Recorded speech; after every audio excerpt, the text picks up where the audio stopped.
Bine v-am găsit, dragii mei din Zodia Vărsător, oriunde v-ați afla. Bine ați venit tuturor, atât celor care sunteți poate pentru prima oară pe acest canal, cum de asemenea și dragilor mei abonați. Tuturor bun venit pe canalul meu Tarot Flori de Loto. Azi voi face lectura atemporală, lectură generală pentru voi, fără limită de timp, în așa fel încât să o puteți viziona oricând doriți sau atunci când apare în viața voastră. Și desigur trebuie să nu uitați că voi sunteți stăpânii propriei voastre vieți, voi vă construiți propriul vostru viitor, așa că luați, dragilor, decât ce rezonează cu voi, iar restul lăsați-le să zboare în univers. De asemenea, puteți completa această lectură vizionând celelalte zodii care pentru voi pot reprezenta ascendentul vostru, Luna, Venus sau oricare altă planetă importantă din cartea voastră astrală. Așa că, dragilor, haideți să vedem energiile pentru Zodia Vărsător pentru următoarea perioadă de când urmăresc această lectură.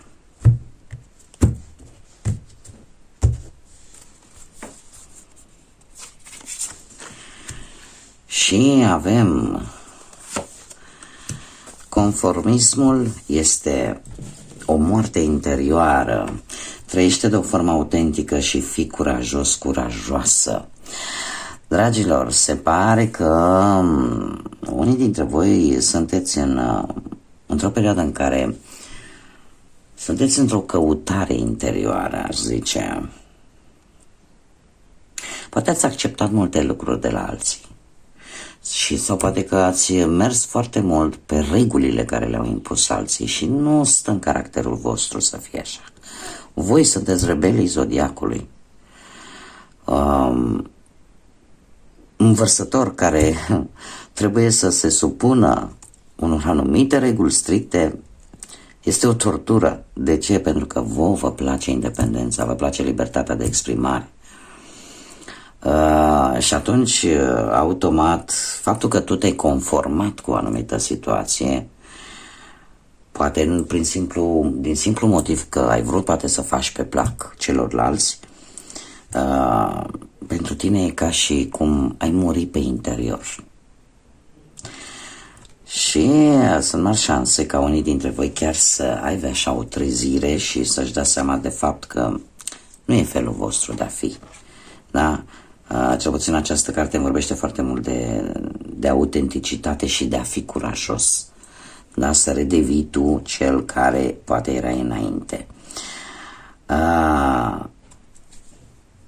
Se pare că magia,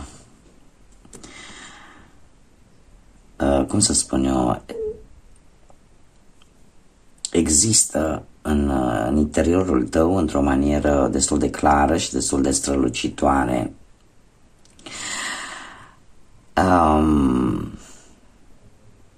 Simțiți nevoia să se termine ceva, să se termine poate o anumită situație sau o anumită relație, orice din viața voastră ce este negativ și ce vă încorsetează, ce vă limitează, simțiți nevoia că trebuie să se termine. Și aș mai spune că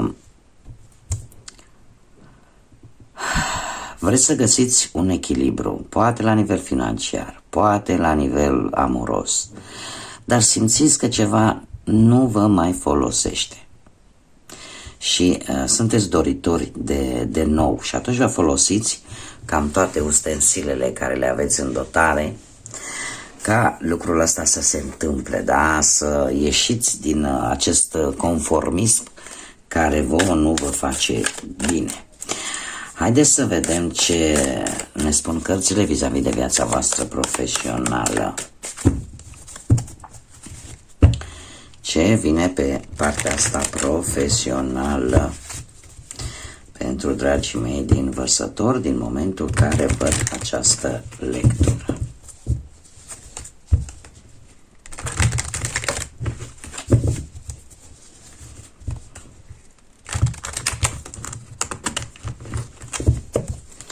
Haideți să vedem.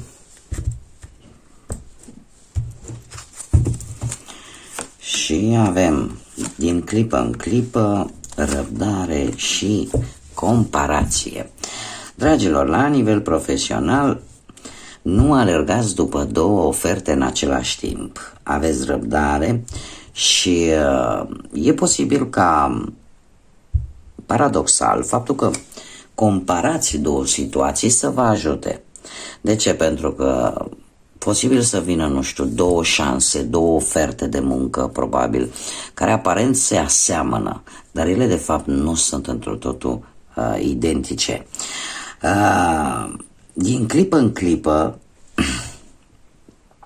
această carte îmi vorbește foarte mult de acea necesitate de a fi echilibrat pe partea asta a muncii. Ar trebui să fii un pic mai precisă sau să acorzi mai multă atenție pe un anumit job și nu pe mai multe. Da? Să te decizi pe, cum am mai spus, pe acea ofertă care ție ți se pare că este importantă. Da? Cumva trebuie să gândești înainte și pe urmă să alegi. Răbdarea, în schimb, ne vorbește de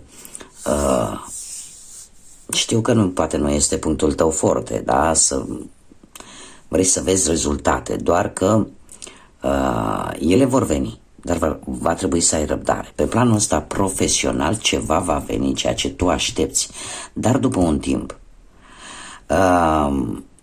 Chiar dacă poate ai avut ceva probleme, să zicem, din punctul ăsta de vedere profesional, aceste lucruri se vor duce, da? Se vor disipa. Iar această carte a comparației îmi vorbește foarte mult de anumite conflicte. Conflicte pornite poate tocmai prin comparația ta cu alte persoane de la locul de muncă și iar asta a creat anumite tensiuni sau poate ai fost judecat pe nedrept. Posibil să ne vorbească de o comparație venită în urma unei competiții, poate pentru un post de muncă, da? Așa că dacă tu ești stăpân pe ceea ce știi tu cel mai bine să faci, lucrurile pot ieși foarte bine pentru tine din punctul ăsta de vedere profesional. Haideți să vedem pe partea financiară ce mesaje, energii, sfaturi avem din punct de vedere financiar pentru zodia Vărsător.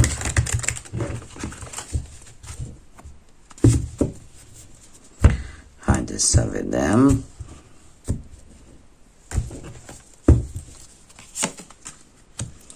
Avem sursa, întârziere și călătorie.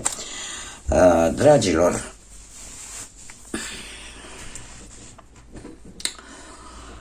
o creștere, e posibil să vină o creștere, cu întârziere este adevărat, dar vine. Vine și te va scoate dintr-un blocaj financiar, care oricum nu-l aveai de foarte multă vreme, dar te va ajuta. Iar asta cumva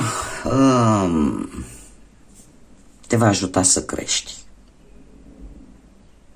Și tu poate să avea legătură cu o călătorie de afaceri posibil pentru unii sau pur și simplu sursa asta să vină în urma unei călătorii pe care tu o vei face. Dar te va ajuta să rezolvi, cum am mai spus, o situație materială. Nu știu, poate să vină sub forma unor încasări de bani, în urma unor premii, a unor moșteniri. Iar dacă nu sunt bani, posibil să-ți vină, nu știu, niște bănuți din vânzarea unor bunuri de valoare. O sursă de bani provenită din vânzarea unor bunuri de valoare și care te poate ajuta să rezolvi o problemă financiară pe care tot ai amânat-o. Iar asta să aibă legătură cu o călătorie sau cu o comunicare cu cineva la distanță. Da? Haideți să vedem pe partea asta amoroasă, sentimentală, da? Ce vine pentru voi, dragilor, în următoarea perioadă, pe partea amoroasă.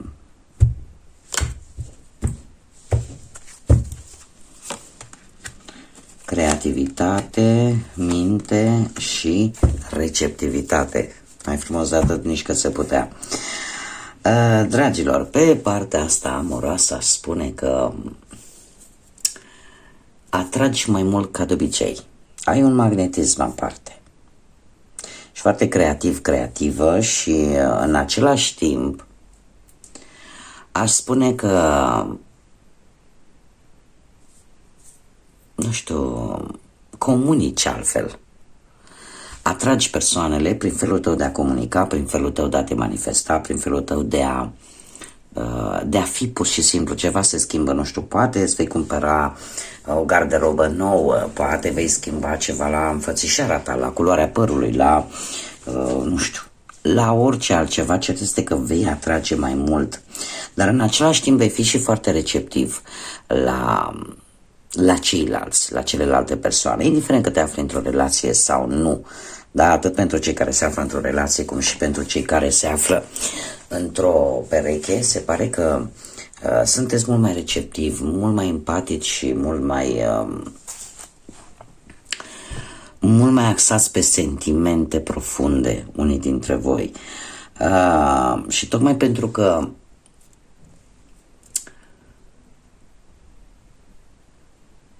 posibil pentru unii dintre voi să cunoașteți pe cineva care să vă arată de fapt cum ar trebui să fie o dragoste adevărată. Și asta este posibil. Și în felul ăsta chiar dacă există poate anumite conflicte ușoare, ai capacitatea atât mentală cât și rațională să treci peste ele. Da? Să treci peste ele și să înțelegi poate că, nu știu, poate perechea ta are nevoie de spațiu, de un pic de spațiu. Da? Să nu insiști mai mult decât trebuie, sau poate voi aveți nevoie de un pic de spațiu și atunci perechea voastră primește acest mesaj și lucrurile se pot rezolva de la sine. Cei care sunteți așa mai singurei,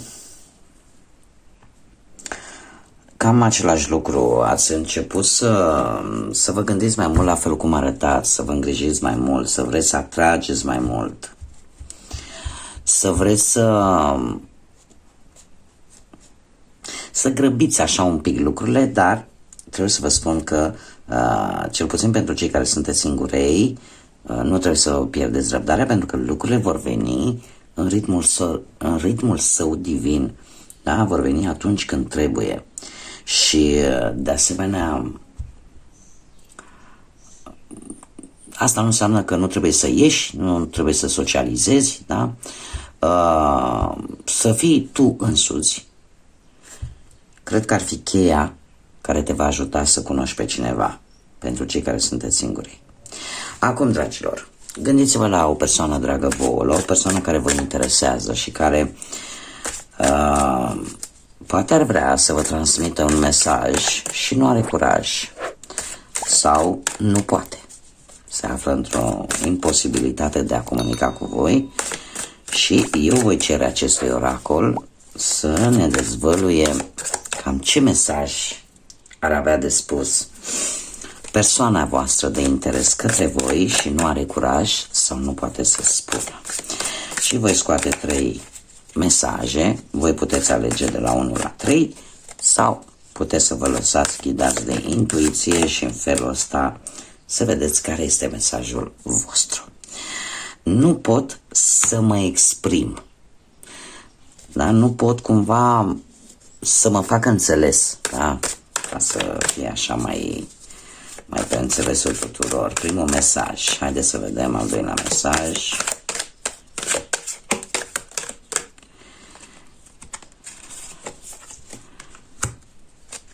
Este atât de întuneric și de trist fără tine. Al doilea mesaj. Este prea mult. Totul este prea mult. Bun, dragilor, acestea au fost mesajele pentru voi. Aceasta a fost lectura pentru voi.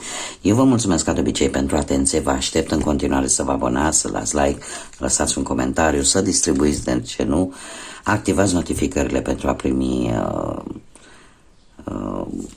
acel anunț care vă spune că deja am făcut publicări noi. Vă doresc să aveți limpezime, profunditate în gânduri, claritate în suflet și multă energie pozitivă. Până data viitoare când ne vom revedea, să fiți iubiți, dragilor!